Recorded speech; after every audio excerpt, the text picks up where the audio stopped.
Chapter 3. Edmund and the Wardrobe. Lucy ran out of the empty room into the passage and found the other three. "It's all right," she repeated. "I've come back." "What on earth are you talking about, Lucy?" asked Susan. "Why," said Lucy in amazement, "haven't you all been wondering where I was?" "So you've been hiding, have you?" said Peter. "Poor old Lou, hiding and nobody noticed. You'll have to hide longer than that if you want people to start looking for you."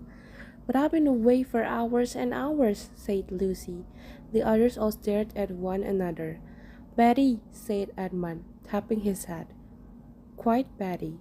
"What do you mean, Lou?" asked Peter. "What I said," answered Lucy. "It was just after breakfast when I went into the wardrobe, and I've been away for hours and hours, and had tea, and all sorts of things have happened." "Don't be silly, Lucy," said Susan. "We've only just come out of the room a moment ago, and you were there then." "She's not being silly at all," said Peter. "She's just making up a story for fun. Aren't you, Lou? And why shouldn't she?" "No, Peter, I'm not," she said. It's a magic wardrobe. There's a wood inside it, and it's snowing, and there's a faun and a witch, and it's called Narnia. Come and see." The others didn't know what to think, but Lucy was so excited that they all went back with her into the room. She rushed ahead of them, flung open the door of the wardrobe, and cried, "Now go in and see for yourselves."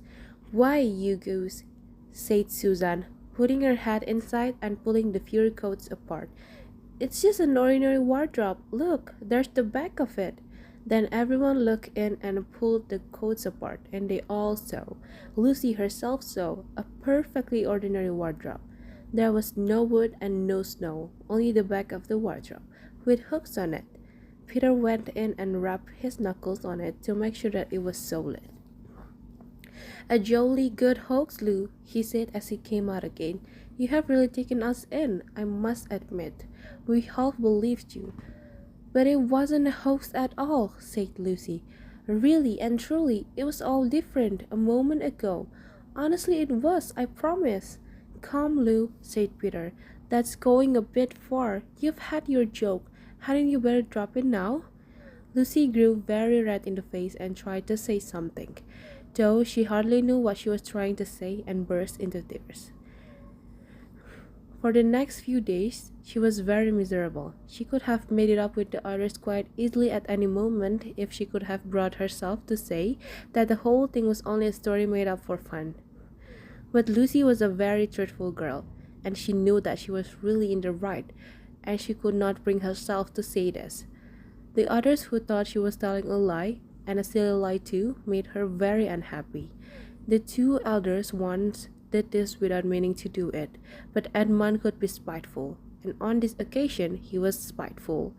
He sneered and jeered at Lucy and kept on asking her if she'd found any other new countries in other cupboards all over the house. What made it worse was that these days ought to have been delightful. The weather was fine and they were out of doors from morning to night, bathing, fishing, climbing trees, and lying in the heather. But Lucy could not properly enjoy any of it, and so things went on until the next wet day. That day, when it came to the afternoon and there was still no sign of a break in the weather, they decided to play hide and seek. Susan was it, and as soon as the others scattered to hide, Lucy went to the room where the wardrobe was. She did not mean to hide in the wardrobe, because she knew that would only set the others talking again about the whole wretched business. But she did want to have one more look inside it. For by this time, she was beginning to wonder herself whether Narnia and the faun had not been a dream. The house was so large and complicated and full of hiding places that she thought she would have time to have one look into the wardrobe and then hide somewhere else. But as soon as she reached it, she heard steps in the passage outside, and then there was nothing for it but to jump into the wardrobe and hold the door closed behind her. She did not shut it properly because she knew that it is very silly to shut oneself into a wardrobe, even if it is not a magic one. Now the steps she had heard were those of Edmund, and he came into the room just in time to see Lucy vanishing into the wardrobe. He at once decided to get into it himself, not because he thought it a particularly good place to hide, but because he wanted to go on teasing her about her imaginary country. He opened the door. There were the coats hanging up as usual, and a smell of mothballs and darkness and silence, and no sign of Lucy. She'd think some Susan come to catch her, said Edmund to himself, and so she is keeping very quiet in at the back. He jumped in and shut the door, forgetting what a very foolish thing this is to do. Then he began feeling about for Lucy in the dark. He had expected to find her in a few seconds and was very surprised when he did not.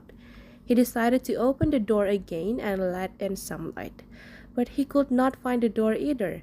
He didn't like this at all and began groping wildly in every direction. He even shouted out, "Lucy, Lou, where are you? I know you're here." There was no answer, and Edmund noticed that his own voice had a curious sound. Not the sound you expect in a cupboard, but a kind of open-air sound. He also noticed that he was unexpectedly cold, and then he saw a light.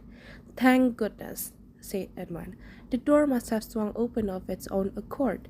He forgot all about Lucy and went towards the light, which he thought was the open door of the wardrobe. But instead of finding himself stepping out in the spare room, he found himself stepping out from the shadow of some thick dark fir trees into an open place in the middle of a wood. There was crisp, dry snow under his feet and more snow lying on the branches of the trees. Overhead there was pale blue sky, the sort of sky one sees on a fine winter day in the morning. Straight ahead of him, he saw between the tree trunks the sun, just rising, very red and clear. Everything was perfectly still, as if he were the only living creature in that country. There was not even a robin or a squirrel among the trees, and the wood stretched as far as he could see in every direction. He shivered. He now remembered that he had been looking for Lucy, and also how unpleasant he had been to her about her imaginary country, which now turned out not to have been imaginary at all. He thought that she must be somewhere quite close, and so he shouted, "Lucy, Lucy, I'm here too, Edmund." There was no answer. "She's angry about all the things I've been saying lately," thought Edmund, and though he did not like to admit that he had been wrong, he also did not much like being alone in the strange, cold, quiet place, so he shouted again, "I say, Lou, I'm sorry I didn't believe you. I see now you were right all along. Do come out, make it pax." Still there was no answer. "Just like a girl," said Edmund to himself, sulking somewhere and won't accept an apology. He looked round him again, and he decided he did not much like this place, and had almost made up his mind to go home, when he heard, very far off in the wood, a sound of bells. He listened, and the sound came nearer and nearer, and at last there swept into sight a sledge drawn by two reindeer.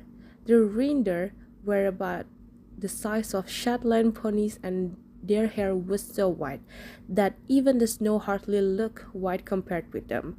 Their branching horns were gilded and shone like something on fire when the sunrise caught them. Their harness was of scarlet leather and covered with bells. On the sledge, driving the reindeer, sat a fat dwarf who would have been about 3 feet high if he had been standing. He was dressed in polar bear's fur. On his head he wore a red hood with a long gold tassel hanging down from its point. His huge beard covered his knees and served him instead of a rug. But behind him, on a much higher seat in the middle of the sledge, sat a very different person, a great lady, taller than any woman that Edmund had ever seen. She also was covered in white fur up to her throat, and held a long, straight golden wand in her right hand, and wore a golden crown on her head. Her face was white, not merely pale, but white like snow or paper or icing sugar, except for her very red mouth. It was a beautiful face in other respects, but proud and cold and stern. The sledge was a fine sight as it came sweeping towards Edmund with the bells jingling and the dwarf cracking his whip and the snow flying up on each side of it. "Stop!" said the lady, and the dwarf pulled the reindeer up so sharp that they almost sat down. Then they recovered themselves and stood champing their bits and blowing. In the frosty air, the breath coming out of their nostrils looked like smoke.